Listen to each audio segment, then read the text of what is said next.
All we got left is multicolored and colorless. Asari Captain.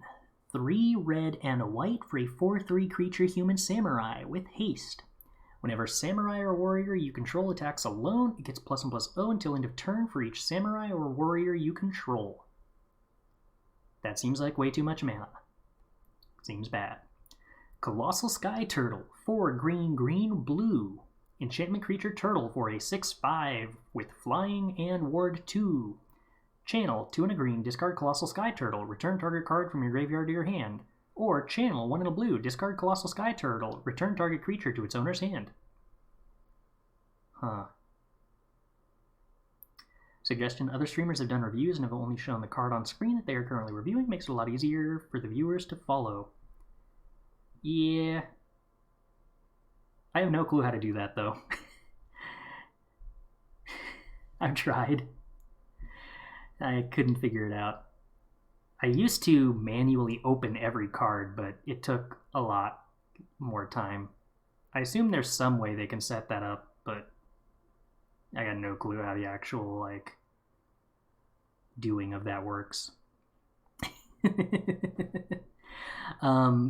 Colossal Sky Turtle seems probably way too slow, but I do appreciate the implication of what's going on, like the idea that there are giant flying turtles. That's cool. They open each card. Yeah, if it's manually clicking, I think that's, we are literally already on 9 hours and 40 minutes. I don't need this to be much slower, but I agree that I like that format better in terms of viewability. I agree. Unfortunately, other streamers are just better at this than me, and I will have to live with that. Eiganjo Uprising. X red and white for a sorcery. Create X 2/2 white samurai creature tokens with vigilance. They gain menace and haste until end of turn. Each opponent creates X -1 2/2 white samurai creature tokens with vigilance. Haven't taken a break since I went to bed 7 hours ago. That is correct. We've been doing this for 9 hours and 40 minutes. I have gone to the bathroom a couple of times, I suppose. That did happen. And I went and grabbed socks a few times as well. So, sort of took a break. Kind of. For 30 seconds. So Eiganjo Uprising. What are we doing here?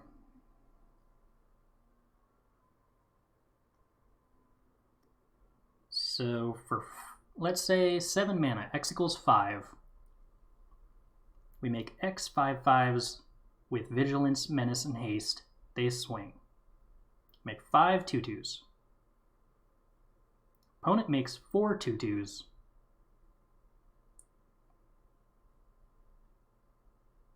Opponent blocks 2 2/2s. They take 6 damage. We are left with 3 2/2s. They have 2 2/2s. We spent 7 mana. Okay, so fill me in. Am I missing something? This seems really bad. I guess for 3 mana we get a 2/2 with haste, and the opponent gets nothing? That seems bad at basically any point I can think of.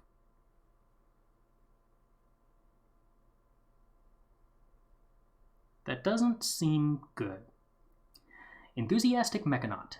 Blue and a red for a 2/2 artifact creature goblin artificer. Flying. Artifact spells you cast cost 1 less to cast. Oh. How is it bad? That just doesn't seem like enough effect for the amount of mana you're spending, right?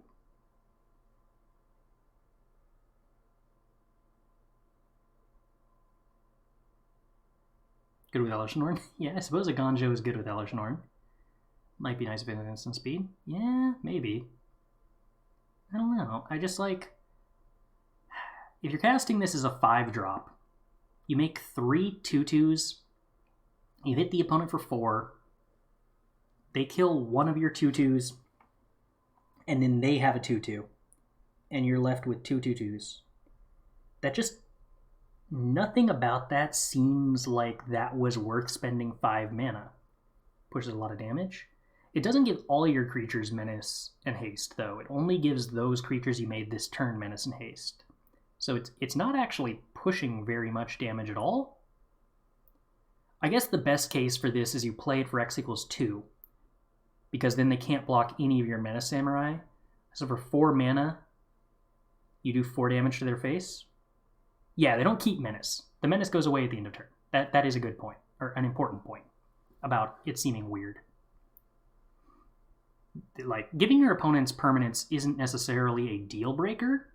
It's that you are giving your opponent permanence, and I don't think you're getting enough to tip the balance in favor of it being a good card as a result of that. It only makes sense if you have statics on the board to make it better. Yeah, okay. That is a pretty decent point. This does combo in an interesting way with stuff that provides anthems. So, like, if you have a wedding invitation flipped, then all of your tokens are suddenly 3/3s. Maybe that makes the damage start to become appealing.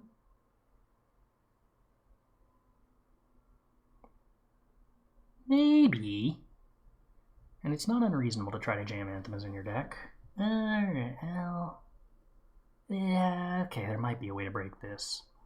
Not break it, but, like, break the parity enough that it's playable. I don't think as a vanilla card with no synergies this is good, but most cards don't have the privilege of being just good on their own. Giving your opponent permanence is bad. Also, Chris Harmless offering. Well, giving them the right permanence. It's about finding the right gift for the right person. Enthusiastic Mechanaut seems like it could have some real powerful synergies, because even more so than Electromancer, it's not terribly difficult for artifacts, which typically have entirely generic mana costs, to potentially get down to costing 0. And 0 is typically the most busted mana cost out of all of the possible mana costs in terms of, like, combo potential. Also, 2/2 for 2 with flying is just, like, a good base rate, so it's not like you're in danger of having an Electromancer on board that doesn't do anything if you're not comboing.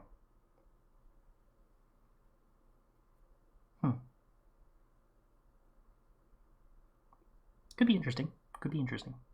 Ethereum Sculptor doesn't see much play.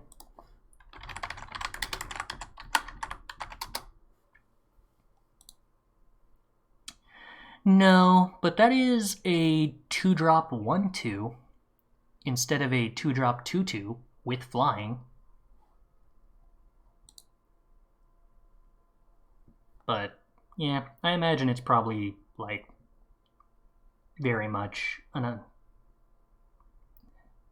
a matter of the context and the shell around them.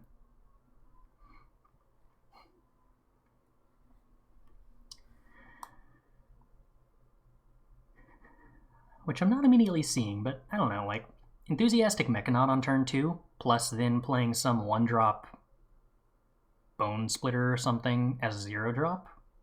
That could be kind of interesting. Oh, how about this? How about this? Historic.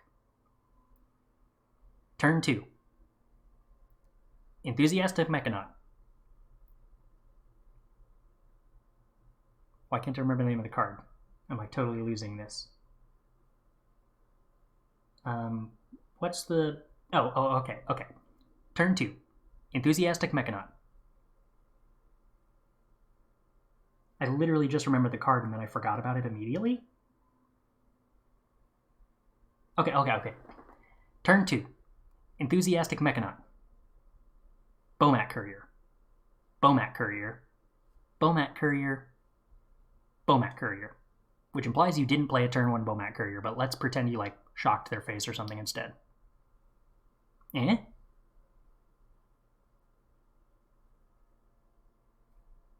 Swing for 4? all you have to do is have 4 red mana in play, and you can sacrifice all 4 Bomat Couriers at once and draw all the cards. It's like turn 4, draw 12 in your red deck. Well, your blue-red deck, so I suppose maybe drawing cards isn't as impressive since you have access to blue mana anyway. Then 4 Ginger Brutes. We can dream. We can dream. To live such a hedonistic life. How delightful. Gloom Shrieker. 1 black and a green for a 2/1 enchantment creature, Cat Beast. Cat Beast. Interesting. Menace. When Gloom Shrieker enters the battlefield, return target permanent card from your graveyard to your hand. If it would die, exile it instead. Oh, okay. Scroll down a little, please. Down as in up, or what? To get Gloom Shrieker more in frame.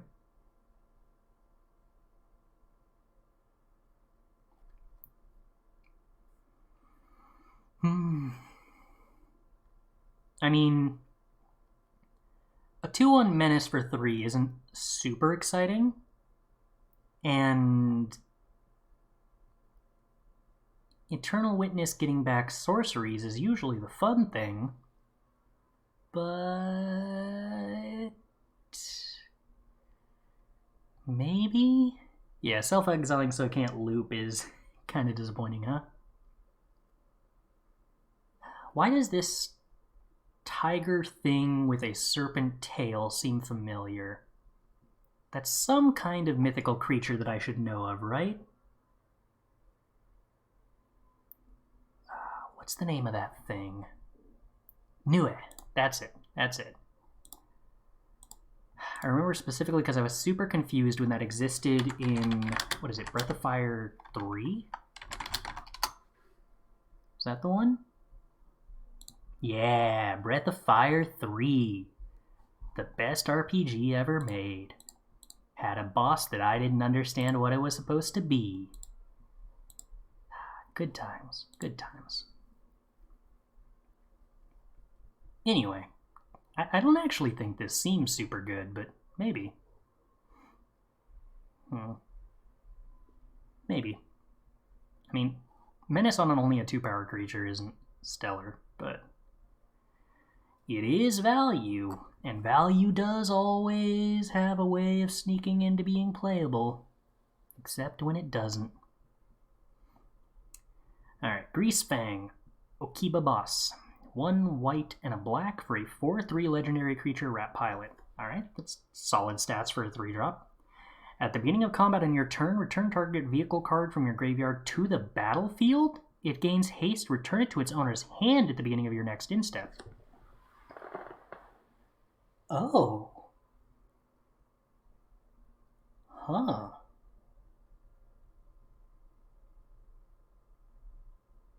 Alright, that seems like a lot. Zombie cars.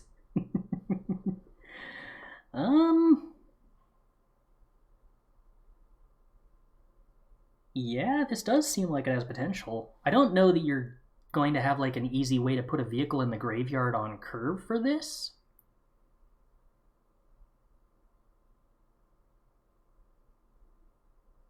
Parhelion probably not going to get into the graveyard terribly easily. How much does Parhelion cost to crew?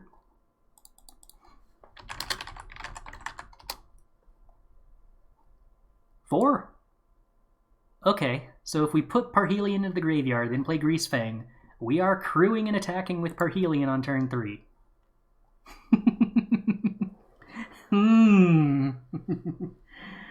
We have a disturbing number of Parhelion synergies in this set, don't we?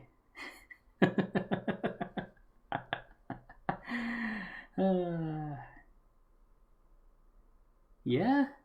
I mean, like, bringing back Asika's Chariot and giving it haste also sounds extremely interesting, doesn't it? Just getting the ETB is so strong on that. You put 6 cats into play on standard?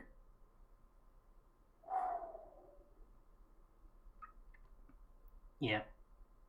Yeah. The vanilla rate here being so stellar, getting a 3-mana 4/3, seems like that is enough to subsidize a lot of nonsense because the opportunity cost is so low. I mean, the opportunity cost of including Perhelion in your deck is not low. The opportunity cost of that is, oops, I drew Perhelion, and now I have an 8-drop I can't do anything with. But Greasefang, you just play Greasefang and you get a 4/3 for 3. That's pretty good. Hidetsugu consumes all. 1 black and a red. Saga. Destroy each non-land permanent with mana value 1 or less. 2. Exile all graveyards. 3. Flip it. And 3/3 enchantment creature ogre shaman. Vessel of the all-consuming. Trample. Whenever Vessel of the all-consuming deals damage, put a +1/+1 counter on it.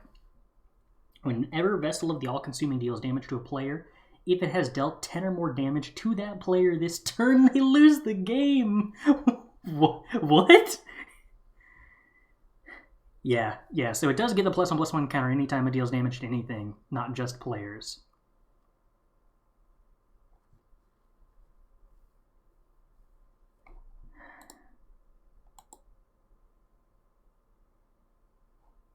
Huh. Now here's an interesting question about the rules text.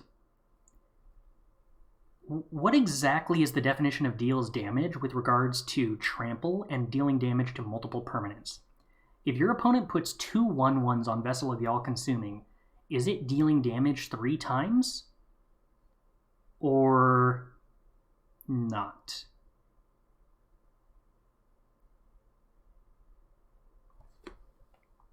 Is it just dealing damage once? It's just 1 instance of damage. Okay. I would believe that. That might be correct. Definitely could be correct.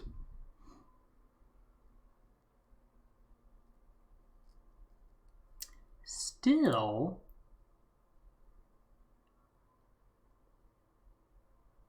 destroy each non-land permanent with mana value 1 or less. That's such a weirdly specific thing for 3 mana.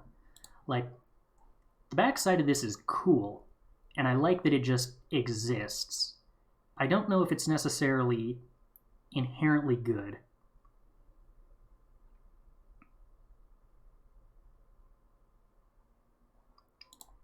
But whether this card is playable or not probably is going to depend on if the metagame rewards you for destroying non-land permanents with mana value 1 or less and exiling graveyards. Yeah, green-black food, and I guess to an extent Jund food in Historic seems like an interesting first place to go for this, where you pop all the cats, you pop all the gooses, you pop all the food. In a similar way that Divine Purge has like some interesting implications against that deck. And then you get to exile all the graveyards. Admittedly, that's the next turn. So like they have the opportunity to play a creature and potentially make a food again to save their cat. But popping the ovens is a big deal, and popping the food tokens is a big deal. In the context of Standard, you pop treasure tokens and blood tokens, which may or may not be a big deal. It might be good enough, but I don't know if you could main deck this necessarily.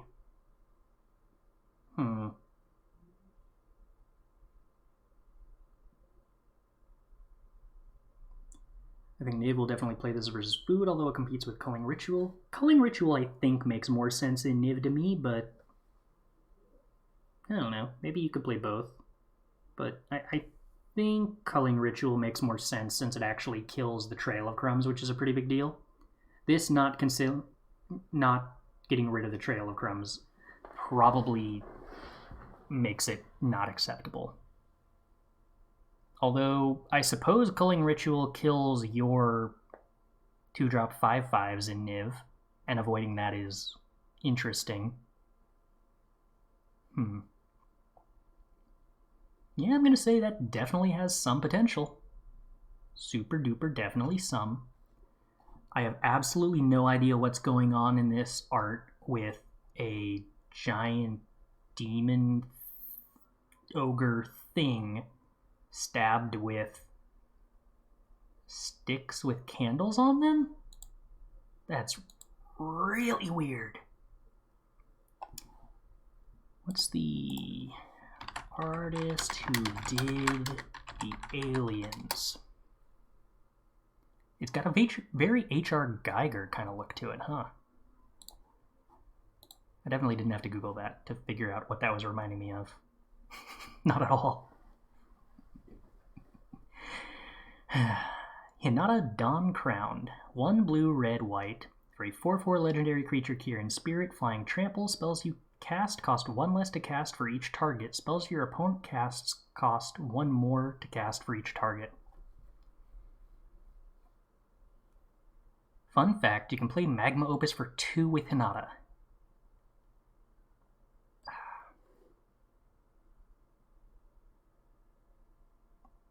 Okay, because you can choose like 4 different targets for the damage, 2 targets for the tap, and that costs 6 less. Even more fun, you can play it for 3 even if your opponent only has lands in play. Yeah, because you can target Hinata, yourself, and them. Also interesting, makes every cancel cost 2 mana. If you've foretold Saw It Coming costs 1 mana. Every removal spell your opponent targets it with costs an extra mana. Card draw doesn't have a target. Some card draw does. Oh, the card draw on Opus isn't targeted. Right, yeah. You have the 2 taps and the 4 damage.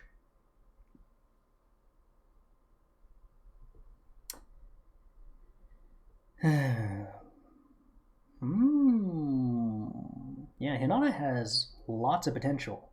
The fact that it essentially has Ward 1 is really interesting. I think this is actually going to be deceptively super playable. It does still get Disdainful Stroked, but like... yeah, actually really interesting. I could see this card actually being very playable. I guess I'm repeating myself now. That's probably not surprising.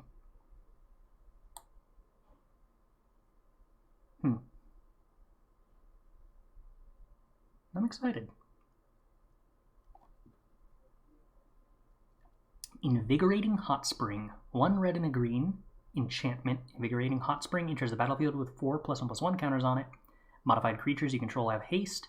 Remove a +1/+1 counter from Invigorating Hot Spring. Put a +1/+1 counter on target creature you control. Activate only as a sorcery and only once each turn. Ooh.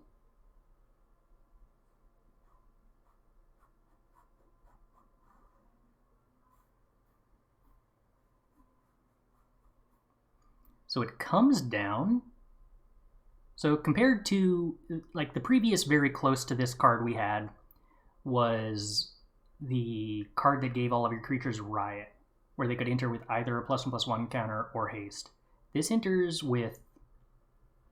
okay, this doesn't... no, wait, modified creatures you control do have haste. Wait, this is good! This is actually really good, right? Play this on 3, pump your 2-drop, just so that it can attack more, if you want to. You don't need to, but you can. Turn 4... I mean, yeah, Rhythm of the Wild is the card this reminds me of.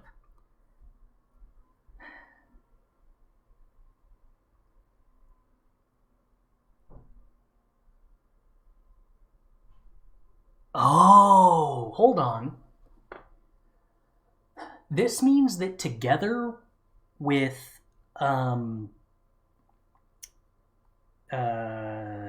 Stormseeker, you have 8 3-drops that give Chariot haste on 4. That's super reliable. Rhythm made your creatures uncounterable, though. Isn't that why people play it? Yeah, that was why people played Rhythm. But it's not necessarily why Rhythm was good. people played Rhythm to make their creatures uncounterable, even though that actually wasn't, like, strong. They just did it because people hate their cards getting countered. The reason they won game after playing it was because giving your creatures haste is good. No, this card's good because it's a monkey in a bath. Text is irrelevant. That's true too. But actually, like, I could see Gruul aggro playing 4 Storm Seekers, 4 Invigorating Hot Springs, and that actually just being solid, especially in Standard, specifically with Chariot. That's good. Ishin, 2 Heavens is 1. Red, white, black. Oh, a tiny leader. 3/4 legendary creature, human samurai. It's been a while since we got one of those. There was 3 colors. If a creature attacking causes... Well, I guess actually we got a Sultai one earlier in the set, didn't we? If a creature attacking causes a triggered ability of a permanent you control to trigger, that ability triggers an additional time.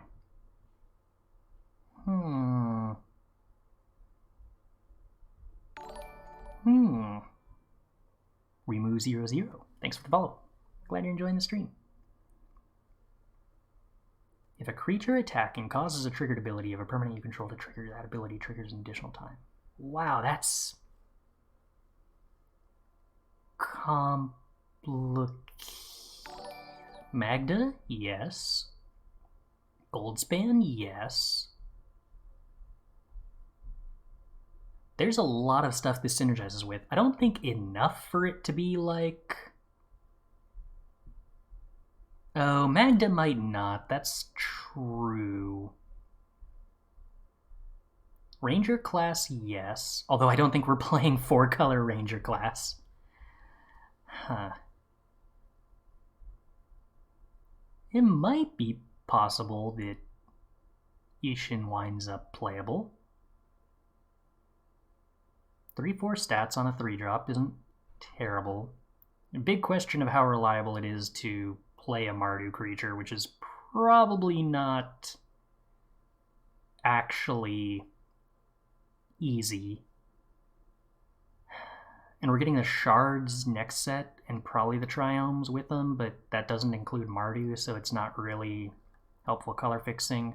Most of our mana bases in Standard are Pathways.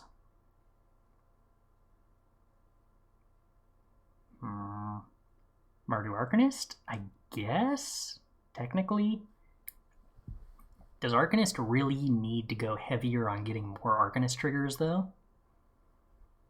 I'm not seeing anything this directly plays in the context of Historic Alchemy or Standard, but maybe... It definitely seems more like a commander card, but it's going to take an exhaustive search of what things this duplicates, because there are weird random triggers that don't trigger when a creature... What's the right way to put this? There is some random nonsense that this doubles that you wouldn't think doubles it, because there are random triggers like Ranger class that trigger when a creature attacks, but like when other creatures attack.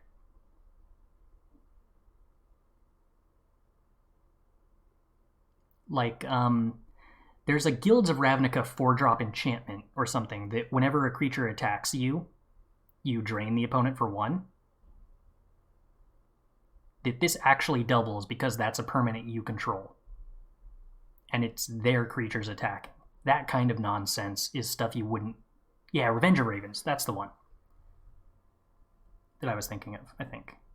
Like, that's the kind of nonsense that this might actually go off with that you would never see coming.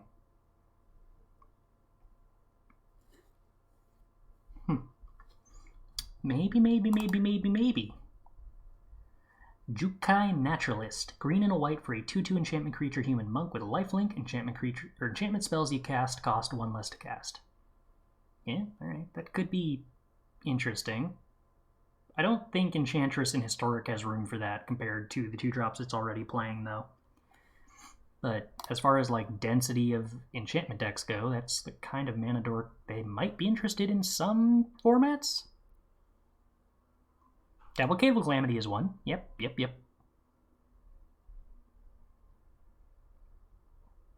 You're really doubling up stuff. That said, I don't think Cavalcade of Calamity can afford to play Mardu colors. Kaito Shizuki. 1 blue-black for a legendary Planeswalker Kaito. At the beginning of your instep, if Kaito Shizuki enters the battlefield this turn, he phases out. 3 loyalty, Planeswalker. +1, draw a card, then discard a card unless you attacked this turn. -2, create a 1/1 blue ninja token with creature token with this creature can't be blocked. -7, you get an emblem with whenever a creature you control deals combat damage to a player, search your library for a blue or black creature card, put it onto the battlefield, then shuffle. This is a really interesting Planeswalker that's kind of hard to evaluate because it's not going to die the turn you play it to combat damage, which is not the kind of interaction I'm usually used to evaluating a Planeswalker based on. Like, normally you have to evaluate a Planeswalker largely to how much does this protect itself the turn it comes into play. And this kind of automatically does that, which is really unique. So, like, bare minimum, this makes a 1/1 that can't be blocked and then probably draws a card the next turn.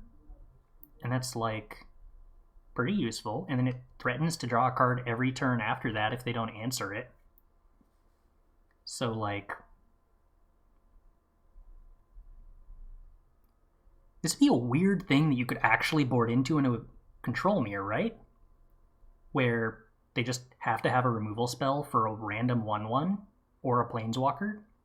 Not necessarily in like a mid-range control mirror like most of the mirrors we're seeing in Standard right now, but like if you're playing some random blue-white control mirror in Historic and your Esper control opponent just plays a Kaito on 3, you suddenly have to answer it in a weird way. I guess, well, if that's my question, then when is this better than just playing the random 2-drop Sailor Werewolf that already does that anyway?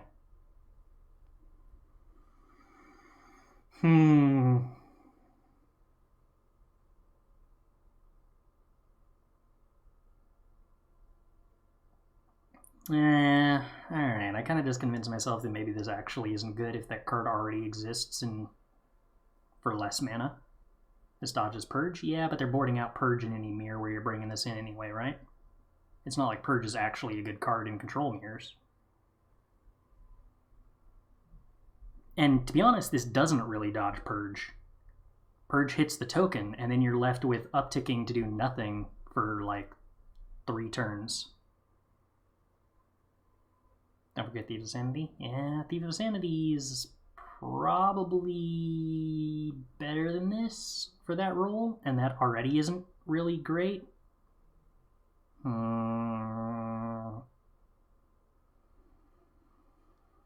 Yeah, suddenly this isn't too exciting, unfortunately. I want to believe, but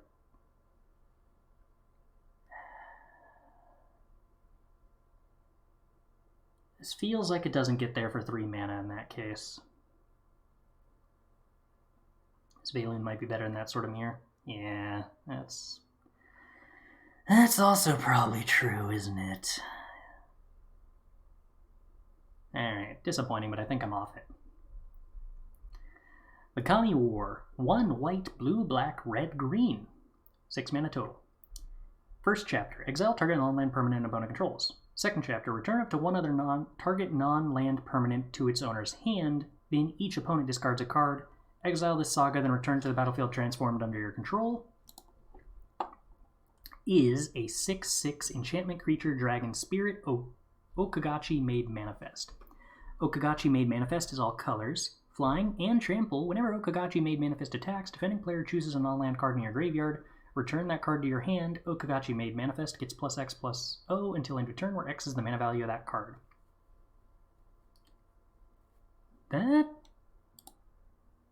is a lot of very good stuff that's actually worth the mana cost here if the color fixing is remotely playable, and it resolves, I suppose, is the other kind of complicated hiccup. but exile anything, not a land, but exile your opponent's best thing, then you get something back. No. It's not card. Okay, so exile their best thing, then bounce their next best thing, then they discard a card, then you get a giant 6/6 that starts getting more things back. This, like, kind of just wins mid-range mirrors pretty hard if it sticks around, and it buys a lot of time when you play it.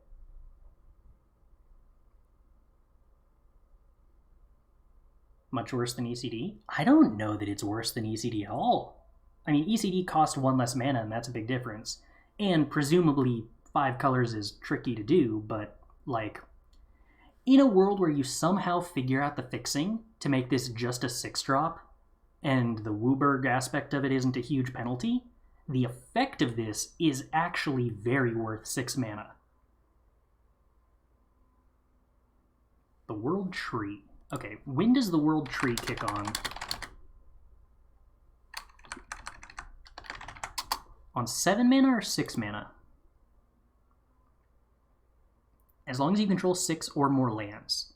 So if at any point before turn 6 you play World Tree, you're playing this card on turn 6. It's not legendary. Oh, Kagachi Made Manifest also isn't legendary?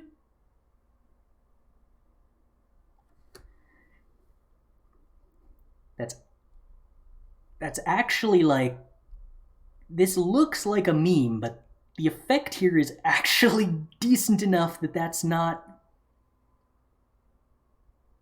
terrible. Oh wait, the World Tree also isn't legendary in addition to this not being legendary, so you could play 4 World Trees without a real cost. Huh. Also worth noting, as far as the World Tree's ability goes, there is a 3-card combo you can get with World Tree that's all gods that does like 160 damage. You get like, what is it? Locust God, the Black God Eternal, and the Green God Eternal. You sacrifice all your lands, of which you had 10. You draw 10 cards, make 10 bugs, give all 10 bugs +5/+5.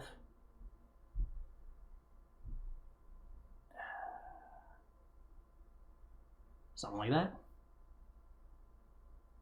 Oh, you can also sack the 2 gods that aren't Locust Gods, so you get 12 bugs with +5/+5, so 12 times 6. It's like 72 damage with haste. You know, you still have to have all of them in your deck and not draw on any of those 3 super questionable 1-drops, but you can do that. That is legal. With a druid, you can double the effects of this saga? Oh, yeah, you can. I mean, doubling the first mode probably isn't reasonable because you kind of want to play this on curve, but doubling the bounce effect and the discard effect? That's kind of radical.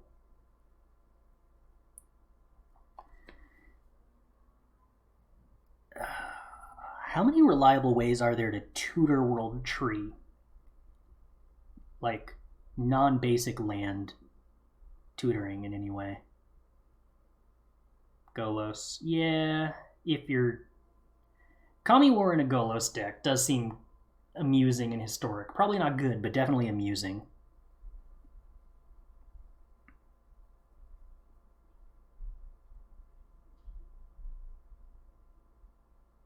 But I'm actually legitimately interested in Kami War in Standard. I do think this card is actually strong.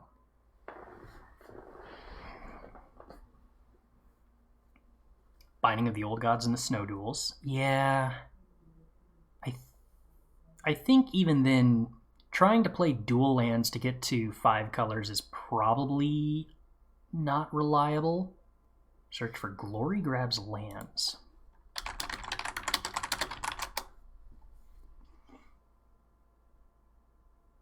It does not grab World Tree, though, because it has to grab snow cards, legendaries, or sagas.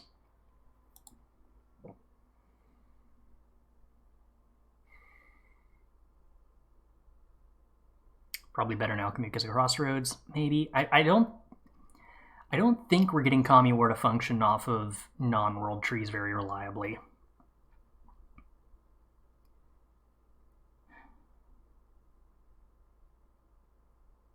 We don't have the 3-mana mana rock that makes lands tap for 5 colors in Historic, do we?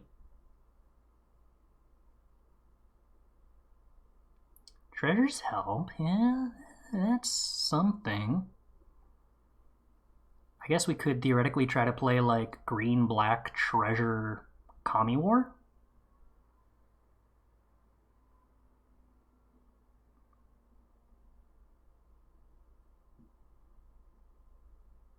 In Standard, there's a green dragon that death triggers for any 3 lands. Yeah, but it's like a 5-drop, and we can't really kill it before turn 6 easily. We do have Chromatic Lantern in Historic? Alright. This is probably too slow for Historic, unfortunately, but that is interesting.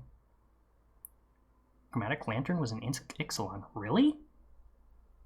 Huh. Wow, I don't remember that at all. The Izzet Dragon lets treasures tap for any color. Well, I mean, treasures can already tap for any color, but... Magda? Oh, well, I guess Jasper Sentinel and Magda fix colors really fast, don't they?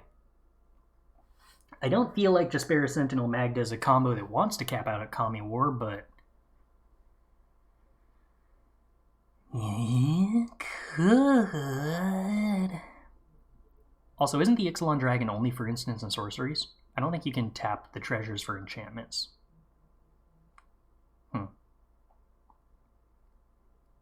Chromatic Lantern was in guilds. Okay, yeah, I do remember that. That one I remember. Okay, I'm going to go with Kamigawa actually has some potential and is worth building around. That's going to be one that I think goes from memes to dreams at some point. Or, well, memes to dreams to actually surprisingly reality that we get bored of after a couple of months. In the same way that Galvanic Iteration and Alrund's Epiphany started as a janky meme and then slowly became a horrifying nightmare. Monkey's Pod into existence. Graham Number, thanks for the follow. Glad you're enjoying the stream. Alright, onward. Kotase the Silent Spider. 3 blue-black for a 4/4 legendary creature human ninja. When Kotase the Silent Spider enters the battlefield, exile target card other than a basic land card from an opponent's graveyard, search that player's graveyard, hand, and library for any number of cards with the same name as that card and exile them. Then that player shuffles for as long as you control Kotase. You may play one of the exiled cards, and you may spend mana as though or mana of any color to cast it. Ooh. Demonic Bargain could get us World Tree in Standard.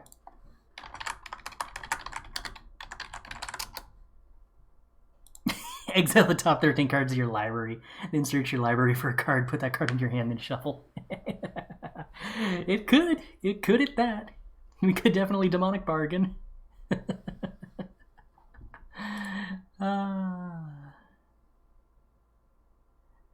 What vote did I give to Kaido? I'm presuming. I was kind of underwhelmed after thinking about it. I really thought this card was cool at the start, and the design aspect appealed to me, but the more I thought about like what deck are you actually playing it in and what does the curve pattern look like, I just couldn't really figure out in what world it was better than the 2-drop Suspicious Stowaway we already have, unfortunately, which is a shame because I really like the design and wanted to like it. Okay, so what does this card actually do? Because it was a billion lines of text that didn't make any sense.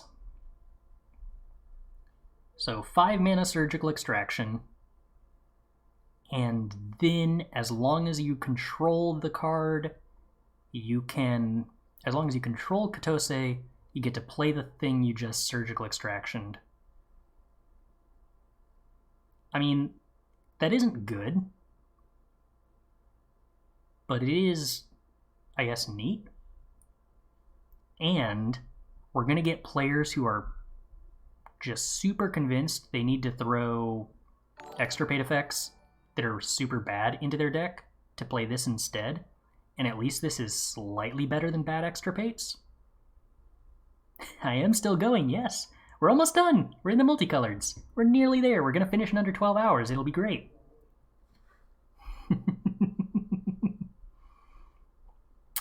This is bad. Don't play it. It's too much mana. Naomi, Pillar of Order. 3 white-black for a 4/4 legendary creature human advisor. Whenever Naomi, Pillar of Order, enters the battlefield or attacks, if you control an artifact and an enchantment, create a 2/2 white samurai creature token with vigilance. If this had no restriction on needing to have artifacts and enchantments, it would not be a good card. But it has that restriction, so it's super not a good card. Untitled Anvil, black and red for an artifact. Whenever one or more artifacts you control leave the battlefield during your turn, create a 1/1 colorless artifact creature token. This ability only triggers once each turn. Tap, sacrifice an artifact. Untitled Anvil deals 1 damage to each opponent. You gain 1 life.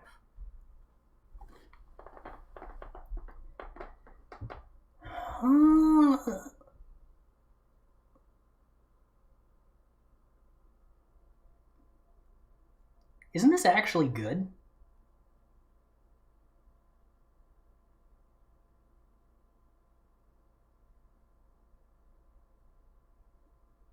This feels weirdly good, especially since 2 of them kind of go silly.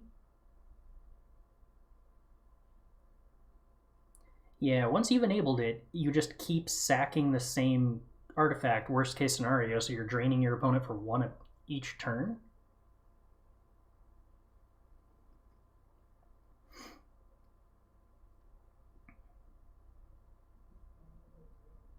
This feels like the kind of engine that's going to be really annoying, especially if you have, like, a random Meat Hook Massacre in play, and you're just draining your opponent a ton.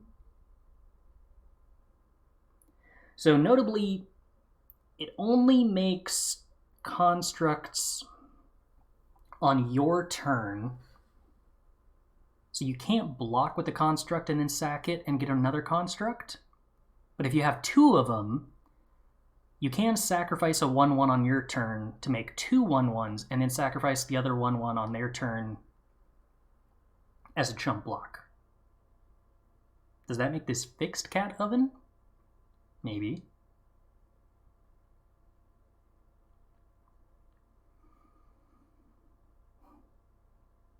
What about a world where you don't necessarily trigger it by sacking 1/1s? You just have 1/1s that it makes that you get to chump block, and then on your turn you're like sacrificing treasures or things and just playing out your curve normally.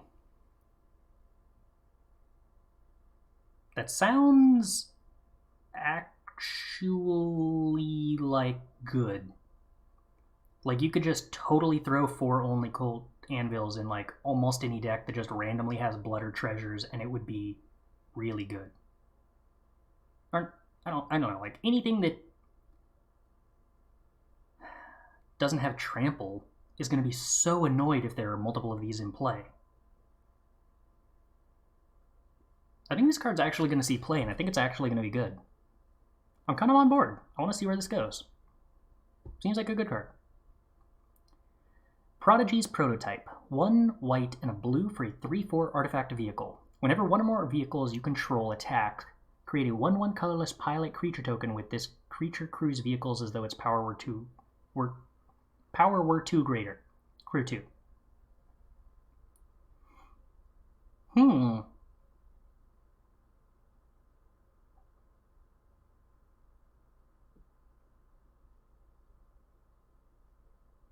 Now that's interesting. That makes a lot of 1/1s pretty fast, right? You could potentially get an interesting scenario where, like, 1-drop creature, 2-drop vehicle, 3-drop this crew vehicle. It was a 2-drop, attack with 2-drop vehicle, make a pilot. Next turn, already set up to crew prototype, and 1-drop into 2-drop. That's, like, interesting. I don't know if that's actually good. And it doesn't seem as interesting as going black with vehicles, but blue-white vehicle synergies seems like an interesting archetype that's nearly supported. This only triggers once each turn no matter how many vehicles you attack with, but technically if you take multiple combat steps, it could attack, or it could trigger multiple times, but yeah, mostly only one per turn. Braid is going to torture the standard. It's going to make the decks trying to play 3-drop vehicles kind of annoyed, but like, I don't know. Most 3-drops die to a Braid anyway. That's not actually too different or anything. It's kind of just business as usual, right? We haven't seen any artifact vehicles that are like 4-drops where getting hit by a Braid really starts to blow you out.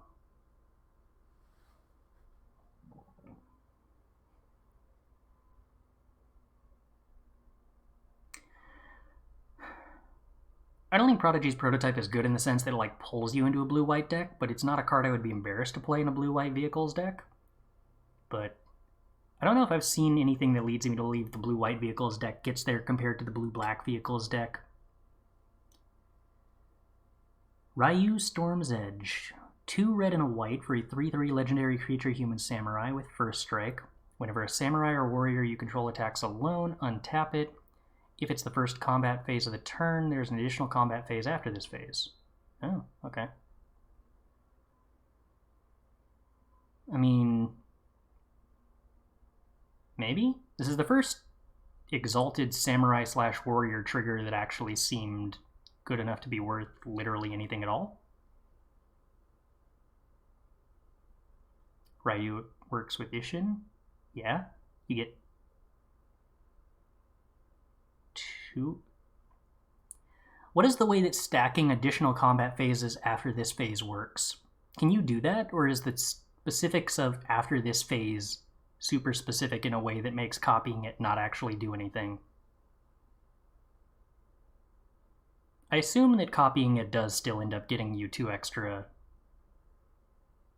untap, or 2 extra combat steps.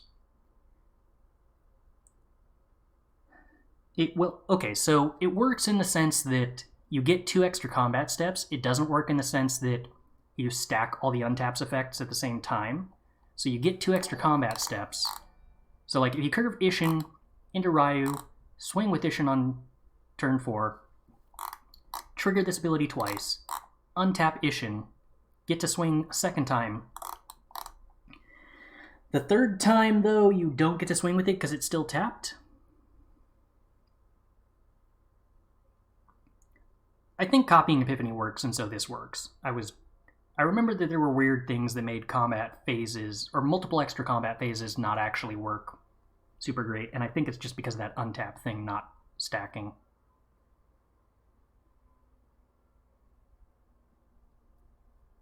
Yeah, Vigilance stuff does avoid that, that's true. I guess in the extra combat step number 1, you don't need to attack with only 1 permanent anymore. So you get to attack with Ishin plus all of your other creatures that could attack.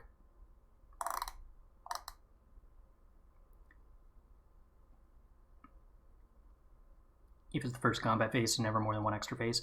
Not quite, because that restriction is on the ability triggering and resolving, not on the timing of when the extra ability, or when the extra turns are restricted to happen. That's not the right wording.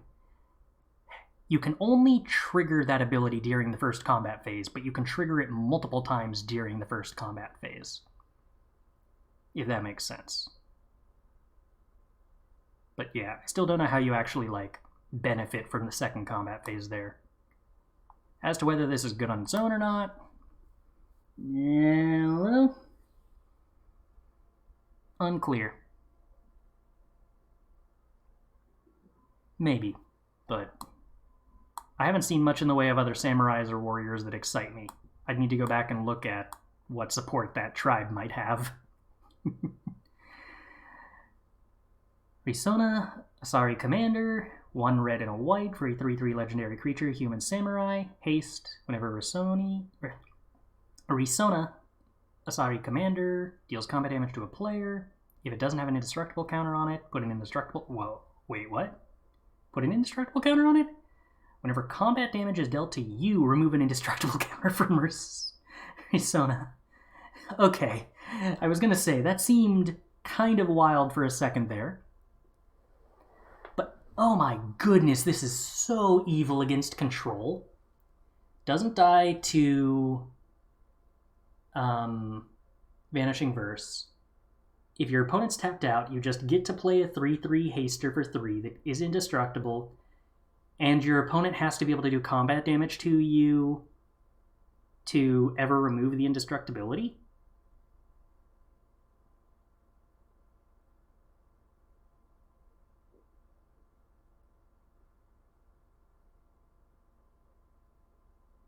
It seems like kind of absurdly good.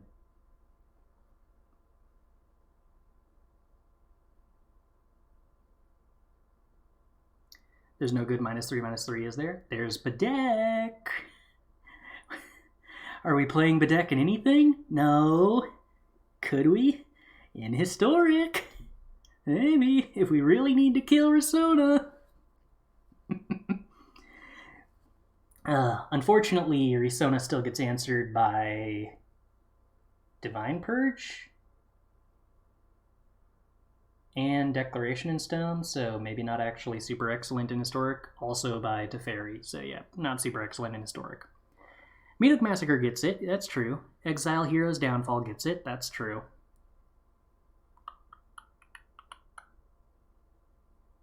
Yeah. So probably still answerable in the context of Standard. But conceptually very fun. Oh, also it's Aether Gustable, so even in Historic, it's not good against, like, Jeskai. Well, it's not bad against... Still a 3-mana 3/3. Flunk? This is true. This is true. Alright. Now, not as horrifying as it seems at first glance, 'twould seem.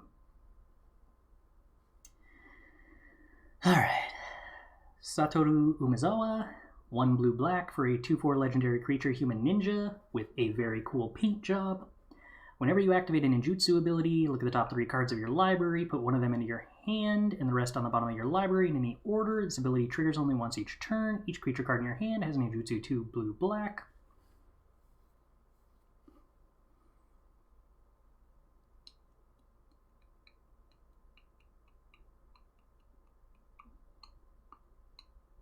This seems good.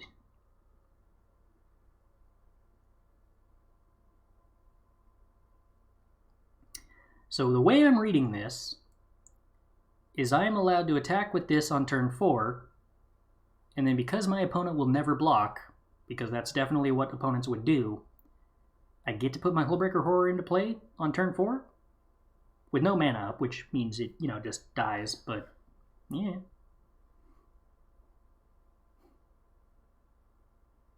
There's going to be a lot of decks playing this in Ulamog in Historic.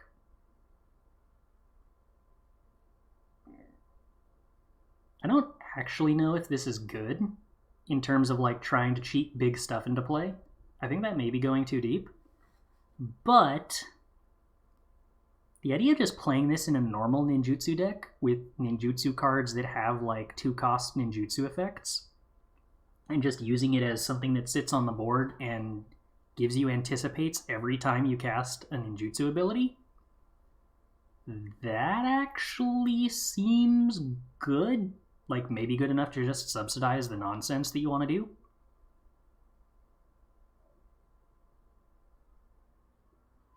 Yeah, I'm actually kind of on board for this card maybe being more than a meme. You could actually pull it off as, like, a very fair card. Well, not fair, technically, but, like, playing it the intended way might actually be kind of good. Alright, Satsuki, the Living Lore. Green-white for a 1/3 legendary creature human druid. Tap to put a lore counter on each saga you control. Activate only as a sorcery. Oh, okay. When Satsuki Living Lore dies, choose up to 1. Return target saga or enchantment you control to its owner's hand, or return target saga card from your graveyard to your hand. Well, none of the sagas seem like good enough for that to be relevant, other than the Kami War, which this doesn't help fix for anyway. But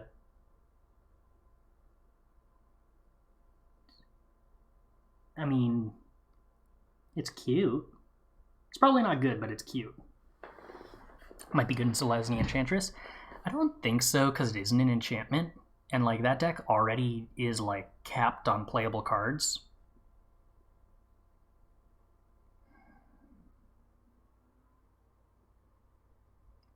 Yeah, I don't see a way for this card to actually wind up being good. But it is cute. Alright, Silver Fur Master. Blue-black, 2/2, creature, rat ninja. Yeah, alright, so we did get the Ninja Turtles and the Rat Ninjas in the same set. Very nice. Ninjutsu Blue-black. Ninjutsu abilities you activate cost 1 less to activate. Other ninja and rogue creatures you control get +1/+1. Oh, alright. Yeah, that's actually a lot of antheming going on for a 2-mana 2/2 that pumps all your other stuff and reduces costs. And you can ninjutsu it into play to anthem your creatures after blocks. That's gonna make blocking against ninja decks kind of a nightmare when they're attacking with more stuff than you actually control permanents. Or rather, more attackers than you have blockers. When you know they're going to be able to ninjutsu something in, you're just going to have a really awkward time. Also, this seems like a fun card to copy with... I'm not going to scroll all the way back up. The 4-drop ninjutsu creature that makes a copy of something. You just copy your anthem. That seems kind of radical.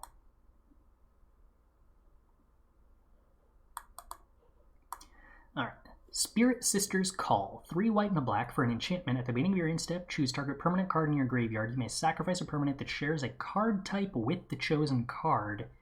If you do, return the chosen card from your graveyard to the battlefield, and it gains. If this permanent would leave the battlefield, exile it instead of putting it anywhere else.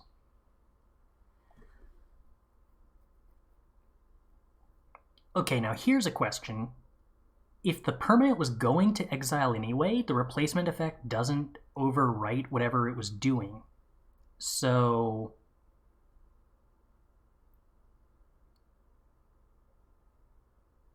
if we were to get back Kami War, the third saga returns transformed, and because it left the battlefield and came back, it removes the exile ability that got applied to it.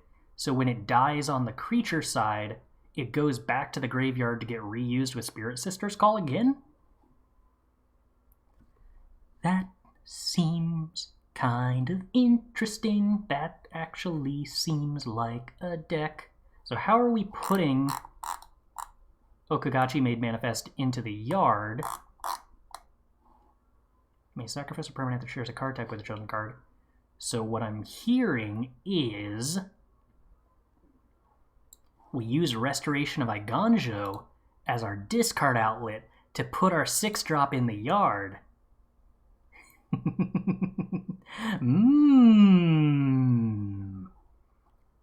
And then we sacrifice Architect of Restoration to bring back our 6-drop enchantment. And then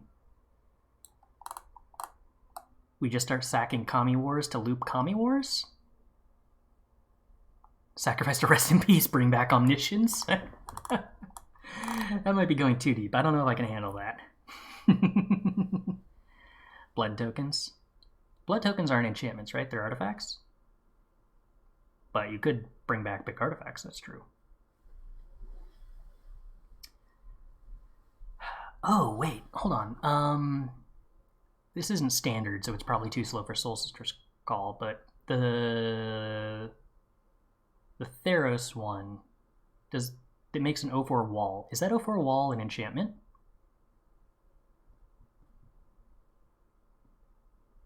I don't think it is. I think it's like, it's not. Okay. Artifact? Bummer.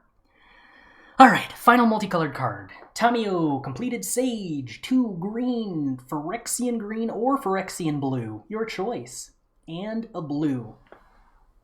Legendary Planeswalker, Tamio. Completed. Phyrexian green or Phyrexian blue can be paid with green, blue, or 2 life. If life was paid, this Planeswalker enters with 2 fewer loyalty counters. So it enters with either 5 or 3. +1, tap up to 1 target artifact creature. It doesn't untap during its controller's next untap step. Okay. -X, exile target non-land permanent card with mana value X from the graveyard. Create a token that's a copy of that card. Okay. -7, create Tamio's Notebook, a legendary colorless artifact token with spells you cast, cost 2 less to cast, and tap to draw a card.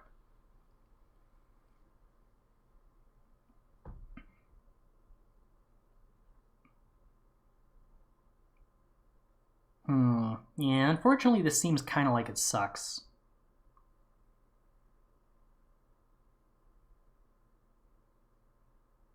I mean, I guess the uptick technically protects it. Sort of. The downtick... I mean, I guess if you're paying this for 5 mana, you get back a 4-drop. If you're paying it for 4 mana, you get back a 2-drop. And it has to be from your graveyard, not the opponent's. -7, draw a card, your stuff costs less, but it's a token, not an emblem, so it's interactable. Like, no part of this card seems good, right? No matter how you're sequencing it?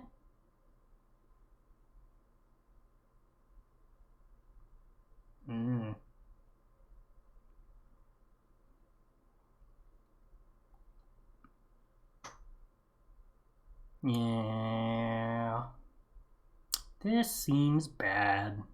That's a bummer. Looks pretty, though. Alright. That took 1 hour. Alright, then I guess we're actually going to do artifacts and lands separately from multicolored. There were a lot of multicolored cards.